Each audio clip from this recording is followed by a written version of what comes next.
Halo, Assalamualaikum warahmatullahi wabarakatuh. Bagaimana kabar kalian? Semoga sehat selalu ya. Di kesempatan hari ini, Bapak akan menjelaskan berkaitan dengan lembaga sosial, yang mana difokuskan kepada yang pertama, berkaitan dengan tipe-tipe lembaga sosial.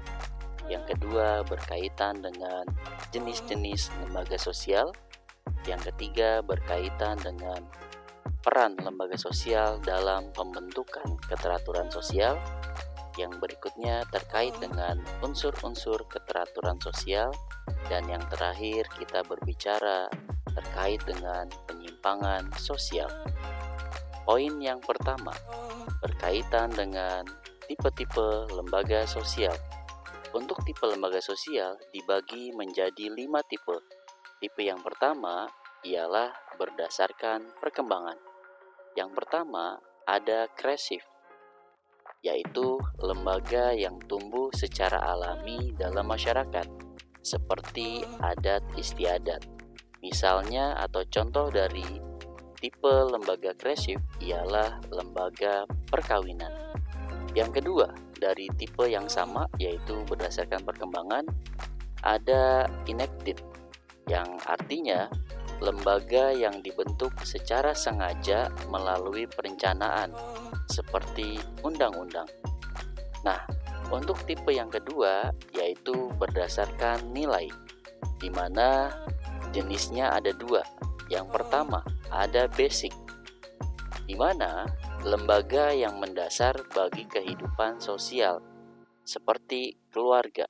Sedangkan yang kedua berdasarkan nilainya yaitu subsidiary, keberadaan lembaga yang mendukung lembaga dasar seperti lembaga pendidikan.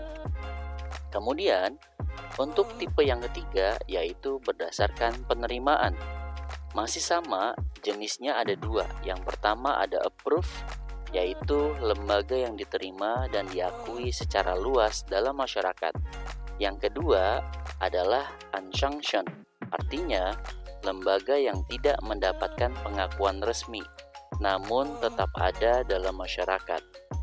Misalnya, kalau yang tidak mendapatkan pengakuan resmi, lembaga perjudian itu jelas tidak akan mendapatkan pengakuan atau bisa dikatakan ditolak oleh masyarakat.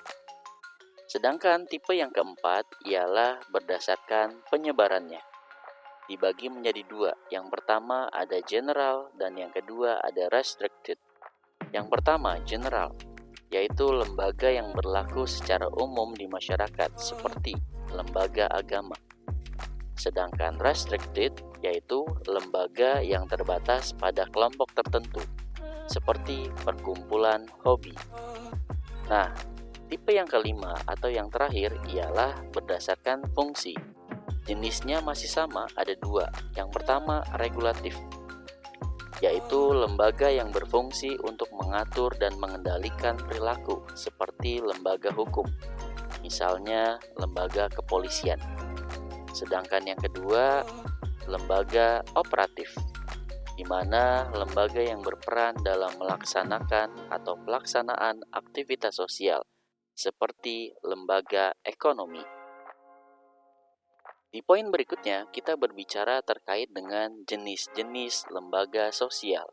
Kita ketahui secara bersama, jenis lembaga sosial ada banyak. Misalnya ada lembaga pendidikan, lembaga politik, lembaga agama, lembaga keluarga, dan lain sebagainya.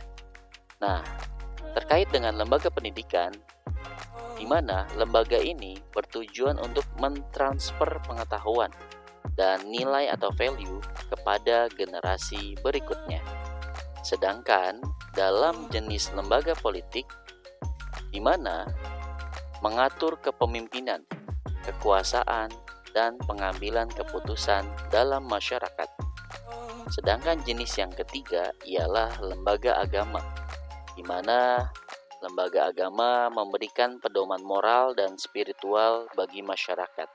Sedangkan yang terakhir dalam jenis lembaga sosial yaitu lembaga keluarga, menjadikan lembaga keluarga menjadi unit dasar dalam masyarakat untuk mendidik dan membesarkan anak. Itulah jenis-jenis lembaga sosial. Selanjutnya, berkaitan dengan peran lembaga sosial dalam mewujudkan keteraturan sosial. Keteraturan sosial kita bisa maknai ialah merujuk pada kondisi di mana masyarakat berfungsi secara teratur dan harmonis. Artinya, kita ketahui bersama karena lembaga sosial di dalamnya ada nilai, ada norma, atau ada aturan. Artinya di sini peran lembaga dalam menciptakan keteraturan sosial pastinya merujuk pada kondisi di mana masyarakat berfungsi secara teratur dan harmonis. Apabila masyarakat atau individu atau seseorang tidak menjalankan fungsinya di masyarakat dengan baik dan benar, maka kategorinya ialah individu tersebut melakukan penyimpangan. Nah, oleh karena itu, dengan keteraturan sosial, individu-individu atau masyarakat diharapkan bisa melakukan tindakan atau perilaku yang sesuai dengan nilai dan norma di masyarakat. Nah, dalam keteraturan sosial ada unsur-unsurnya. Yang pertama, ada tertib, order, ajegan, maupun juga pola. Yang pertama, tertib. Kondisi di mana masyarakat mematuhi norma dan aturan.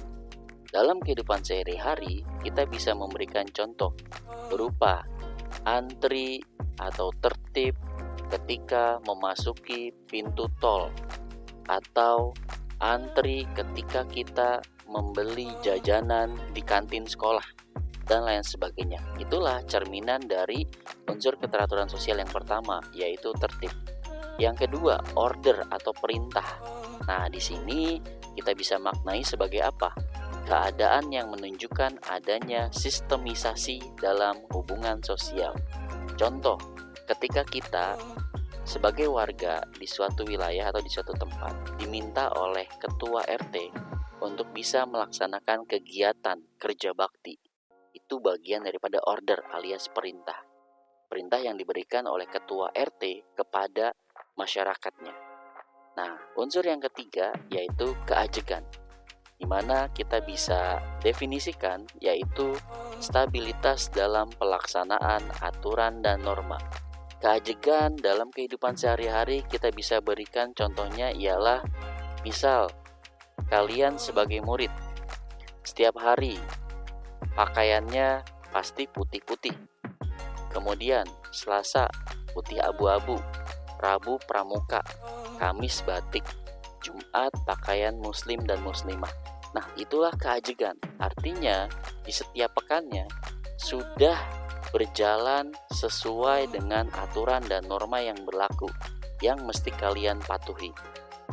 Sedangkan unsur yang keempat atau yang terakhir yaitu pola.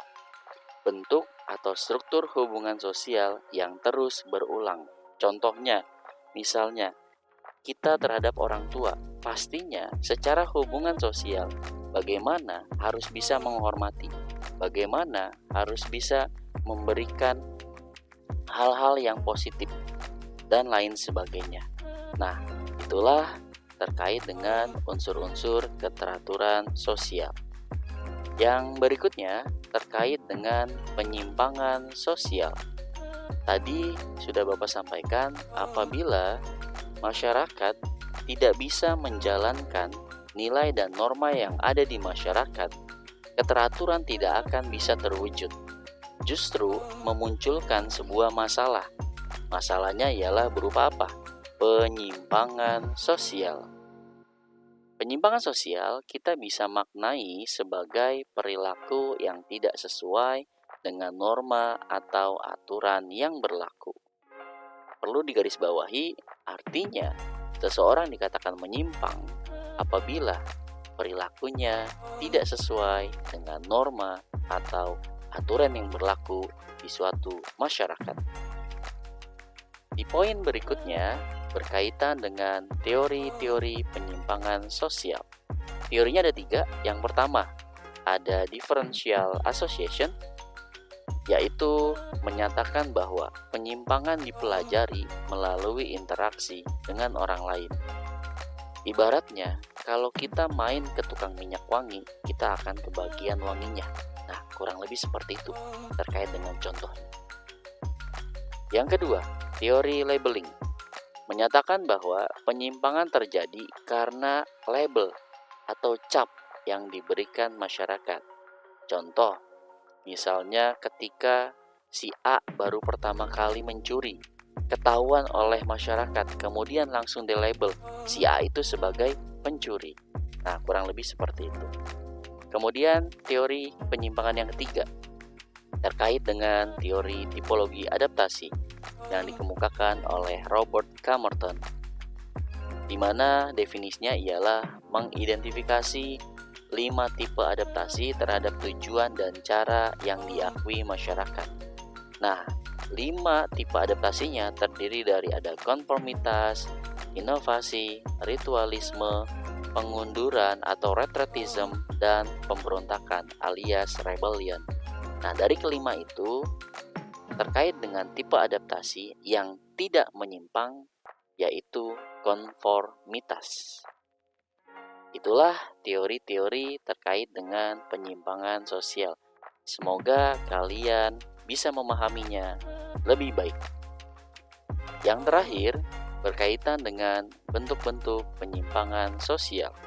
Bentuknya ada 2. Yang pertama ada penyimpangan primer, dan yang kedua ada penyimpangan sekunder. Kalau penyimpangan primer ialah penyimpangan sementara yang tidak berulang. Artinya hanya dilakukan sekali dan bersifat temporer. Contohnya pelanggaran lalu lintas. Namun sebaliknya, penyimpangan sekunder ialah penyimpangan yang berulang dan menjadi bagian dari identitas seseorang. Seperti misalnya kebiasaan mencuri, itu bagian daripada penyimpangan sekunder. Nah, itulah beberapa submateri yang sudah Bapak jelaskan terkait dengan lembaga sosial. Kiranya bisa bermanfaat dan Bapak ucapkan terima kasih. Wassalamualaikum warahmatullahi wabarakatuh. See you next time.